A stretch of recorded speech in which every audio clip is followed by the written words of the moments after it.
Então, aproveitando a fala sobre as medicinas, a ayahuasca, trazendo um pouco assim esse campo dos indígenas, dos povos originários. E quando eu falo, né, sobre os indígenas, eu falo tanto dos brasileiros quanto dos peruanos, mexicanos, todos da Latinoamérica, que tem uma quantidade muito grande, e às vezes a gente nem tem um conhecimento assim disso, né, por ser ensinado muito pouco pra gente enquanto a gente está na escola. Então, às vezes a gente tem essa visão, né, quando a gente não está tanto dentro desse campo, que o indígena é aquela pessoa que mora no meio do mato, que não trabalha, que não faz nada. Existe muito esse preconceito. E, na verdade, quando a gente começa a conhecer e adentrar mais essa cultura, a gente vê quanta riqueza existe, quanta sabedoria eles têm para nos ensinar. E aí entra muito esse campo da ayahuasca, que é uma medicina feita por eles, é uma medicina da terra, a união de duas plantas, onde ela pode trazer uma cura. Eu sei que dentro da psicologia é bem delicado a gente usar a palavra cura, mas quando a gente vê isso na prática, a gente vê que é uma realidade, né? Muitas curas podem acontecer dentro desse campo e também de muitas ervas e outras medicinas que eles trabalham e que fazem tão bem, porque eu sinto que a gente foi perdendo essa conexão, que é algo tão natural, né? Porque nós somos natureza, então as ervas, os remédios naturais, por exemplo, que as nossas avós ou bisavós faziam, essa arte de benzer, eles trazem tudo isso pra gente. Então, pra mim, assim, quando eu me conectei mais profundamente com esses amigos, assim, de vida, foi muito transformador na minha vida. Eu morei 2 meses na Amazônia, eu fiz uma dieta espiritual lá, onde eu aprendi um pouco mais sobre a cultura deles, né, sobre como que é o dia a dia deles, e também os cantos indígenas, que é algo que é uma imensidão, assim, tão linda e tão grande, infinita, né? Eles mesmos se colocam tanto, assim, com humildade como aprendizes dos seus pais, dos seus avós. Então, na aldeia que eu fui, que é do povo Yawanawá, eles chamam as músicas de saites. E são saites cantados só na voz, dentro dessa cerimônia de ayahuasca. Então, é um estudo muito incrível, assim, muito especial. Então, eu acho que está totalmente conectado com o nosso trabalho, né, com a música. E de trazer esse convite, assim, também, né, da gente tá mais pertinho deles. E a gente foi fazer uma visita em uma aldeia guarani que foi muito especial. E a nossa ideia, né, chegando lá, era, tipo, gravar, né, gravar algumas coisas. E os aprendizados que os povos indígenas, eles nos trazem, eu sinto que às vezes vem bem sutilmente, né? Porque ele falou assim, não, esperem um pouco pra gravar. E aí ele levou a gente pra conhecer a aldeia toda, né, e nem precisou gravar nada. E quando a gente pediu pra tirar foto, eles também, espera um pouco. Porque é isso, é saber chegar de fininho, é ter cuidado com a apropriação cultural, né? O que acontece muito. Então, é muito aprendizado, assim, e vibracionalmente a gente saiu todos diferentes, assim, né? Foi muito lindo escutar o resto deles também e reconectar, assim, com a simplicidade da vida. Então, pra mim, assim, né, falando agora bem pessoalmente, no caminho da psicologia, pra mim tem que existir a espiritualidade junto, porque eu acho que é aí que mora muitas transformações, porque a gente é corpo, mas também é alma, né? E eles trabalharem com a nossa alma é o que traz tantas transformações internas, externas, e relembrar o simples, né? O pisar na terra, o estar em comunidade, estar em família. Quando as mães são mães na aldeia, as tias são mães também. Quando uma mulher não tem leite, a outra amamenta. Então, essa coletividade também é uma cura muito profunda, assim, de uma sensação de não estamos sozinhos. E eu acho que o sofrimento humano, uma das raízes dele é essa sensação que a gente tem internamente, né, talvez lá em algum nível, nas profundezas, de que estamos sozinhos. E eles são tão fortes porque eles são muito unidos entre eles. E eu acho que essa união que faz a força. Com relação a isso que tu trouxe, né, da experiência que a gente teve lá, né, com Yamandu, né, Yamandu, ele nos recebeu e a gente tinha falado pra ele, né, e aí, perguntamos sobre a música, né, como é que é a relação de vocês com a música, que é tudo isso que ela já trouxe, né, que é a música ritual, né, que é a música espiritual para trazer a força dos espíritos e trazer cura e trazer harmonia, e que é totalmente diferente do que nós ocidentais brancos vivemos na sociedade, assim, né, uma relação totalmente violentada, roubada e distorcida pela indústria, né, por Hollywood, que é essa indústria branca, né, dentro desse racismo estrutural que a gente vive. Então, assim, foi muito bonito estar lá. Também tem minhas vivências pessoais, assim, mas naquele dia específico, que foi o que a gente viveu como grupo, né, como a proposta do trabalho de agora, assim, que ele, no final, ele fez um rezo pra gente, né, muito espontâneo, assim, ele trouxe. E que eu acho muito lindo, assim, nos indígenas, é que, tipo assim, meu, é isso, né? Cada cultura tem os seus instrumentos de poder, cada instrumento é um espírito e vai chamar diferentes forças. E os indígenas, eles têm um violão que é, tipo, sem cordas, assim, tem uma corda, e aí toca de um jeito que, meu, que vê dessa força, né? E traz ali os cânticos na sua língua, né? Nesse caso, ele trouxe na língua deles ali, Guarani, no dialeto ali. E foi muito especial. Ele falou que ele cantou pra nós, que ele cantou para que o nosso espírito pudesse voltar integrado pra casa e a gente não ficasse com partes soltas no meio do caminho que depois poderiam nos trazer reações de dor de cabeça, febre e tal, né? E foi muito espontâneo, porque dessa beleza, dessa sutileza, como tu trouxe, né? A gente tava ali, a gente viveu aquele momento na simplicidade, a gente não ia gravar e a gente não sabia que ele ia tocar ali pra gente fazer aquela demonstração. E naquele momento que ele fez aquilo assim, foi tipo, as minhas células todas assim se integraram. Eu falei, é isso. Era pra esse aprendizado todo que nós vimos aqui, né? E, como você falou, né, as células do seu corpo se arrepiaram todas, e eu acho que é muito isso, porque quando eles estão cantando, não são só eles ali, são todos os ancestrais deles, trazendo essa força, essa firmeza e esse amor, né? Eu acho que essa conexão profunda com o amor, assim, que às vezes a gente pode se desconectar um pouco se a gente fica tanto na cidade.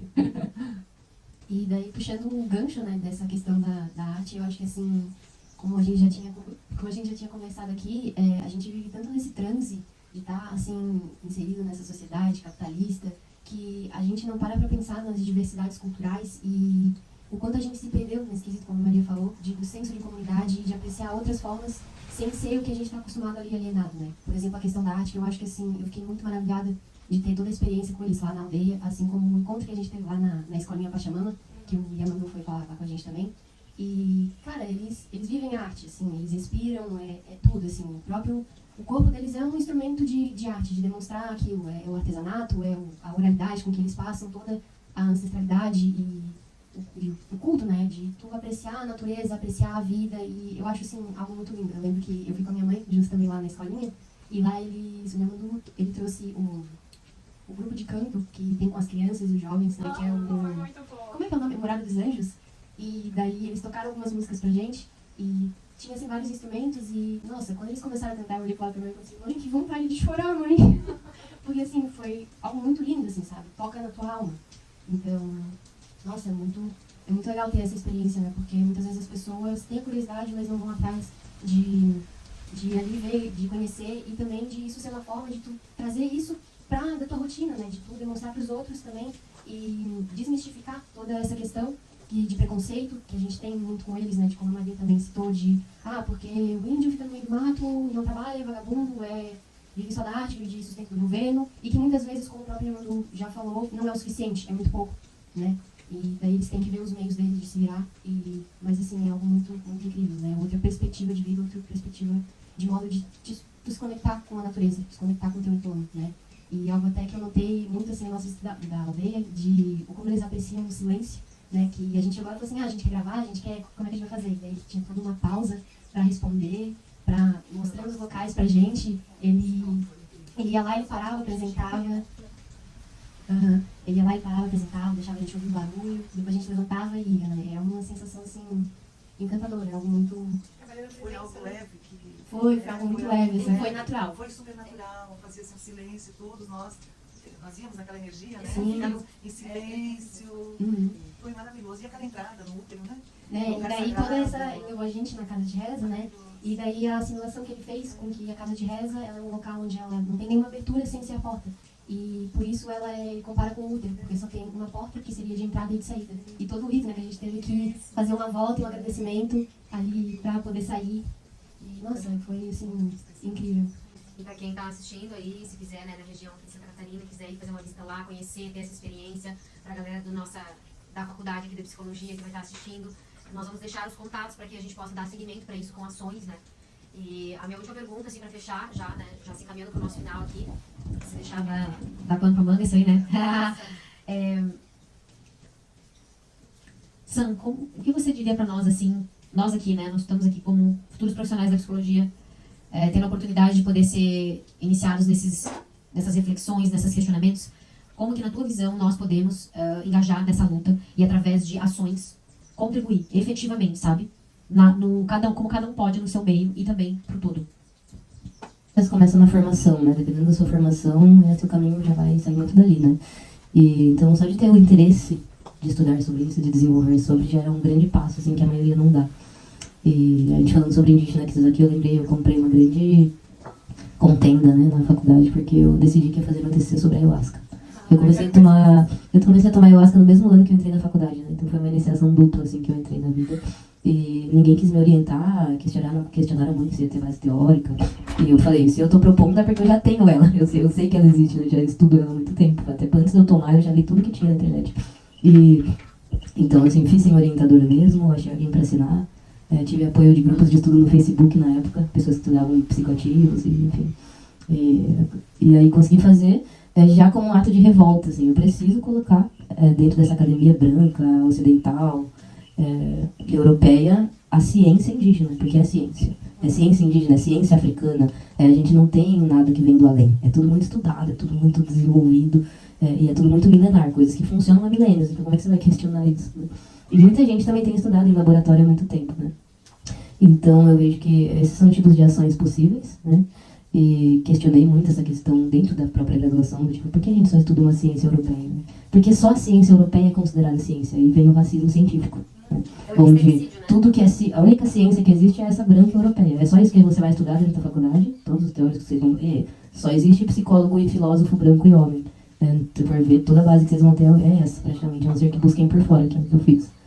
E, então, acho que trazer isso para dentro, como discussão, como trabalhos, porque tem base teórica, tem referência, tem muita coisa. Tem muito indígena na graduação, temos um setor dentro da UFSC só de cultura e ciência indígena, né, dentro da medicina até, aqui em Florianópolis. Várias aldeias aqui, vários quilombos aqui, muitas pessoas pretas em Santa Catarina, quero deixar isso claro, que existem muitas pessoas pretas e indígenas no sul do Brasil. Além de toda a propaganda que gostam de expor, existe muito. Então, trazer essa notoriedade, essa presença para a visibilidade e trabalhar junto com essas pessoas. Tem muitas pessoas de muitas universidades fazendo projetos, junto com quilombos, junto com aldeias, projetos relacionados à raça, gênero, sexualidade. E acho que trazer isso para a pauta, trazer isso para os trabalhos é o começo, e aí depois, quando você sai, você já está nessa vertente, já fez esse lobby, já desenvolveu essa consciência que é obrigatória para todas as pessoas da saúde, né? Principalmente dentro da psicologia. A psicologia tem essa responsabilidade de reverter essa maneira que ela foi criada no Brasil, né, que excluiu muito tempo as mulheres de poderem estudar, e aí depois as mulheres acabaram ocupando a psicologia com quase 80%, né, de profissionais mulheres. E então acho que esse processo de feminilizando, translizando, não binarizando a psicologia, escurecendo a psicologia, indigenizando a psicologia, acho que é isso, porque a psicologia ela ainda é branca, cis, hétero, masculina. Então, se a maioria das pessoas que estudam psicologia são mulheres, mas a base teórica é masculina. Então, assim, o pensamento humano é diverso e a gente estuda só um pensamento branco.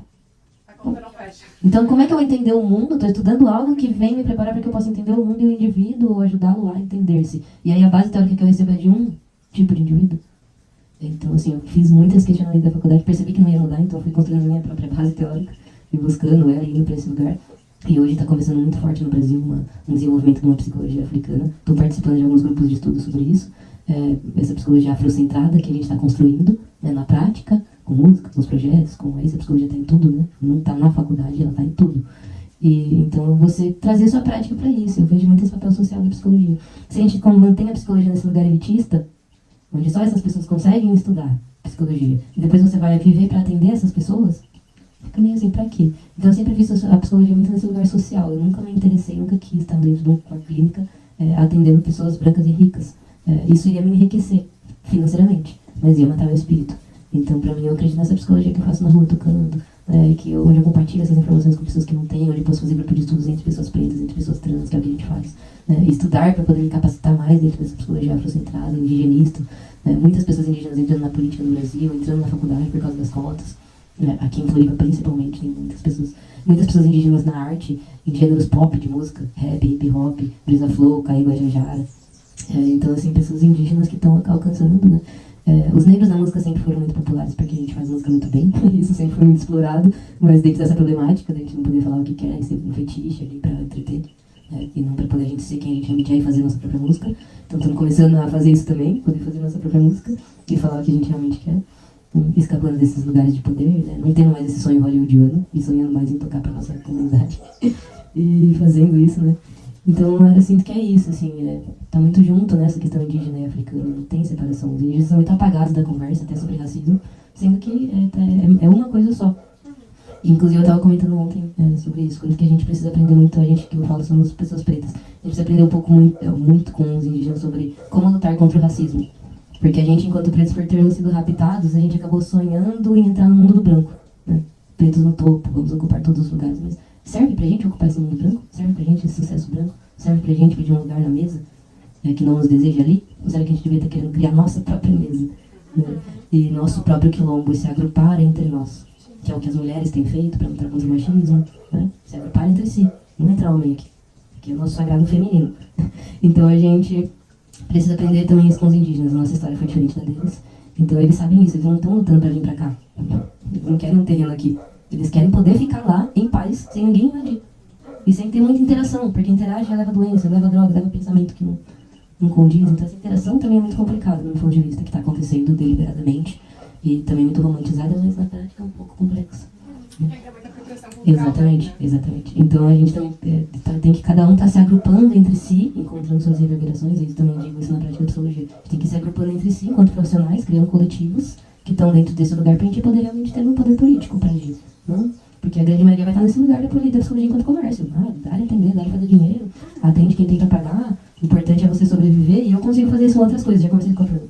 Eu prefiro vender minha mão de obra a preço de banana, porque aquilo não tem nada de especial, é só algo mecânico, aí tudo bem. Agora, a minha psicologia, a minha música, né, a minha arte, eu não coloco nesse lugar, custe o que custar. Eu não coloco nesse lugar porque eu preciso que ela fique preservada nesse caminho e na minha verdade. E se eu tenho que me vender e perder essa liberdade, que é o que acontece com muito artista e com muito profissional que escolhe o lucro para além do propósito, aí já era, aí você perdeu, né? E aí para um engenheiro, para um matemático fazer isso é ok, mas para nós, como psicólogos, E artistas? não, a gente escolheu um caminho que isso não cabe. Então se a gente for para esse caminho, é algo que se vira como algo muito negativo. E o próprio CRP, até mostrei para a Fran, tem vários materiais ali, vários livros aí do CRP de São Paulo, que orientam a prática da psicologia. Livro para orientação da prática da psicologia em comunidades indígenas e quilombolas. Livro para orientação da prática psicológica para pessoas de gênero dissidente. História de preconceito, de raça, de gênero dentro da escola, como é que lidar com isso com crianças. Então o próprio conselho já está se desenvolvendo para nos dar essa literatura, nos dar essa base, que é algo novo no Brasil, né? Então a psicologia é muito nova no Brasil. A gente tem que também aprender a beber de outras fontes, de outros lugares do mundo que já estão fazendo psicologia há muito mais tempo. E fora de tanta opressão que a gente sofre aqui, né? Principalmente científica. Então pra gente também expandir nosso horizonte, entendendo que a nossa é muito limitada. A nossa psicologia aqui no Brasil é muito histórica, falta muita ciência. A gente fica praticamente 5 anos estudando coisa de 300 anos atrás, sendo que a gente está estudando modernidade, ciência, psicologia com base científica. Evitaria também muitos problemas que a gente vê na prática. Psicologia cristã, psicologia fazendo cura gay, coisas que não cabe na psicologia cristã, porque a psicologia ela não pode ter esse movimento. Ela tem que estar. Eu posso ter qualquer crença que eu quiser na minha vida pessoal, mas na minha prática profissional eu tenho que ser psicólogo. Que não é cristão, nem pagão, nem candomblé, nem umbanda. Eu tenho que estar na psicologia, né? Se ela dá pra gente ferramentas. As outras a gente vai dar na nossa vida pessoal. Só que isso não é respeitado no Brasil. Existe cura gay, existe psicologia cristã. Isso ainda não é crime. Mas eles vão de forma para comercializar. Sim, exatamente. Mas deveria ser crime. E não é, porque na prática o código de ética não permite. Agora estamos fazendo uma votação daquelas online, que você vai lá e vota, para criminalizar essa prática de cura gay e de psicologia cristã, que estão as duas ligadas, né? Quem faz a cura gay é o psicólogo cristão. Então, muitas pessoas dão relato que sofreram, que foram para clínicas, enfim. Até outro choque estão dando até hoje em dia. Então, assim, que a gente possa evitar isso participando da luta, né? E também conseguindo fazer uma prática nessa neutralidade, né? E ao mesmo tempo integrando as diferentes crenças ali das pessoas, né? Validando isso. Acho que é nisso que eu acredito, assim, como práticas antirracistas e que incluam, né, vários gêneros. É muito importante estudar sobre gênero também. Independente se você é cis ou não, você tem que saber de gênero enquanto pessoa psicóloga, porque você vai lidar com isso, né? Na vida, na prática, e precisa participar dessa luta. Então, para mim, nós, enquanto psicólogos, a gente tem a obrigação de participar de todas as lutas sociais. Ponto. Aí como cada um escolhe, né? A gente consegue ter acesso ao seu TCC? Sim, eu consigo compartilhar ele. Ele está num site específico ali da academia, mas eu consigo compartilhar o link. Deixar aí pra gente o teu Instagram, Sim. as formas de contato, como tu tá servindo, pra quem quiser saber mais sobre o Sim. sobre o teu servir. Vou deixar. Manda aí, a psicoartista. Vou deixar aí. É psicoartista, né? Porque é isso. É arte e psicologia juntos, assim. Eu tenho esses trabalhos com arte aqui na ilha, né? Então quem quiser ver, a gente sempre se apresenta, no meio das vezes, pro público, né? No centro, na cidade, em lugares acessíveis pra todo mundo. A gente faz alguns projetos também com crianças em escolas, né? Às vezes apresentações, oficinas. Vai ter então, pelo Instagram, vai ter mais informação. Também tem o Samadhi Orun, que é um nome artístico, tem músicas no Spotify. E Acho que podia cantar uma no final, hein? E fora isso, Eu acho que atendimentos, né? Eu tenho agora não muitos horários, mas alguns ainda, para atender pessoas, dando preferência para pessoas pretas, indígenas ou queer, né? Mas não somente, também tem pessoas que eu atendo que são cis, enfim. Mas, então, gosto de ter esse caminho aberto para quem chega, assim, nunca coloquei dentro de uma formatação que não me coubesse, assim. Isso é outra coisa que eu amo da psicologia, tá falando pra cabe todo mundo, né? Tem psicologia para todo mundo. Tem vertente para todo mundo, tem caminho para todo mundo. Se você é cético, se você é espiritual, se você é mais científico, se você é mais simbólico, tem psicologia para todo mundo. Então, assim, encontre seu caminho. Explore todos os caminhos, é importante saber. Eu sou da psicanálise, mas eu fiz estágio comportamental, eu estudei humanista, eu acho tudo o máximo. Mas eu tenho a minha preferência. Então, eu quero... Tava vindo uma música aqui na minha cabeça, que eu não vou nem tocar tambor, assim, eu vou só cantar. Que eu quero honrar esses ancestrais, né? Esses povos pretos, africanos, os pretos velhos. E novos também, mas é uma música de pretos velhos, que é muito especial pro meu coração. Então, eu quero fechar com ela. E agradecer vocês pela escuta, né? Pelo coração aberto. nós agradecemos. Pelo amor, gosto muito disso. A gente tem muito essa intersecção com as faculdades, né? Muitas faculdades abrem espaço pra gente ensaiar e a gente acaba fazendo. Eu acho isso incrível, né? Agora eu vejo que realmente a gente pode construir uma sociedade legal, porque é obrigação da universidade estar aberta ao público, né? E estar dando espaço pra cultura e conhecimento. Então eu acho que isso muda tudo, assim, conecta mundos que estavam muito separados. Então essa é a coisa mais linda que eu acho aqui da Ilha. Então, agradecer a Ilha também por ela nos receber aqui e dar essa permissão.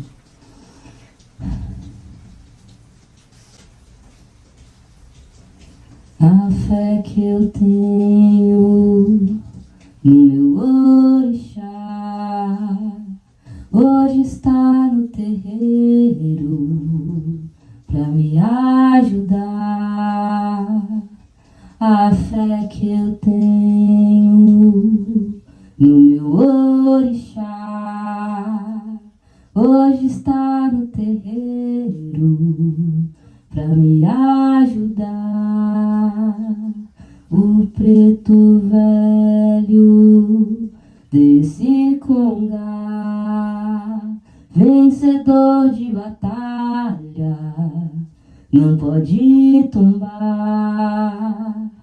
O preto velho desse congá, vencedor de batalha, não pode tombar. Saravá, saravá, saravá, saravá, saravá, saravá.